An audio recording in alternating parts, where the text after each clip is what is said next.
Sir आज एक बार फिर से जो सिलेंडर के दाम है वो 29 रुपए और बढ़ गए हैं और 913 था 942 रुपए।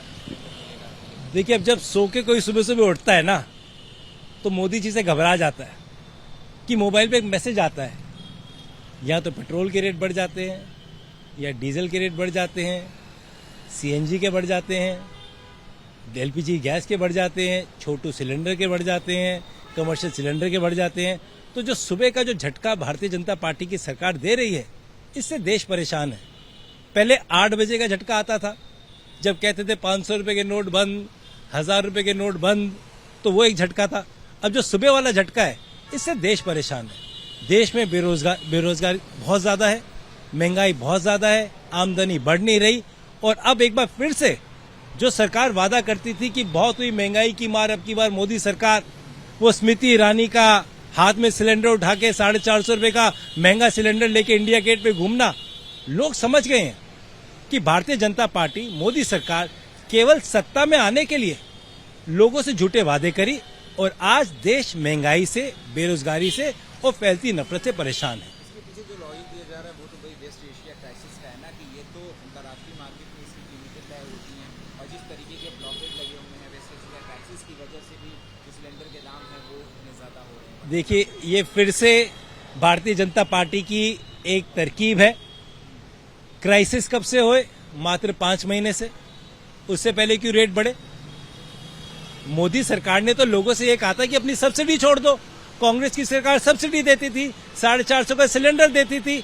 अब भारतीय जनता पार्टी जी की सरकार, मोदी सरकार ने यह निर्णय लिया है कि ट्रंप डिसाइड करेंगे कि हम तेल किससे लेंगे। ये लोगों ने तो नहीं कहा।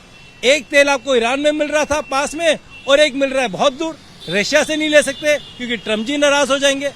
और आज जब कांग्रेस की सरकार थी, उस समय कच्चे तेल की एवरेज कीमत $110 थी बैरल। आज 94 रुपए है, $94 है प्रति बैरल। हमारे समय में 60 रुपए का पेट्रोल इनको महंगा लगता था। आज 110 रुपए, 105 रुपए का पेट्रोल डीजल है। तो कहां से बढ़ गया? केवल मुनाफा जो ये ऑयल कंपनीज हैं इनको दे रहे हैं कि कच्चा तेल तो सस्ता है। अगर कच्चा तेल सस्ता है विश्व में, तो उसका फायदा आम आदमी को क्यों नहीं पहुंच रहा? ये केवल उद्योगपतियों की सरकार है और इनके आने के बाद केवल और केवल महंगाई, बेरोजगारी और नफरत हमारे देश में बढ़ी है। सर आज एक बार फिर से सिलेंडर के जो दाम हैं, घरेलू सिलेंडर के, उसके दाम बढ़ गए। 29 रुपए की बढ़ोतरी जो है वो हुई है। दिल्ली में अब सिलेंडर 942 रुपए। देखिए, जो कीमतें बढ़ी हैं और कीमतें बढ़ेंगी, हम तो लगातार कह रहे हैं। इलेक्शन की वजह से ये सरकार रुकी हुई थी ताकि देश के लोगों को धोखा दे सके। एक हफ्ते में 4 बार पेट्रोल डीजल की कीमत आपने बढ़ा दी, अब आपने कुकिंग गैस की कीमत बढ़ा दी, और ये यहाँ नहीं रुकेंगे। इब्तदाए इश्क खैर होता है क्या, आगे आगे देखिए होता है क्या। अभी तो इन कीमतों को और बढ़ाया जाएगा और कहा जाएगा कि अंतर्राष्ट्रीय बाजार की मजबूरी है।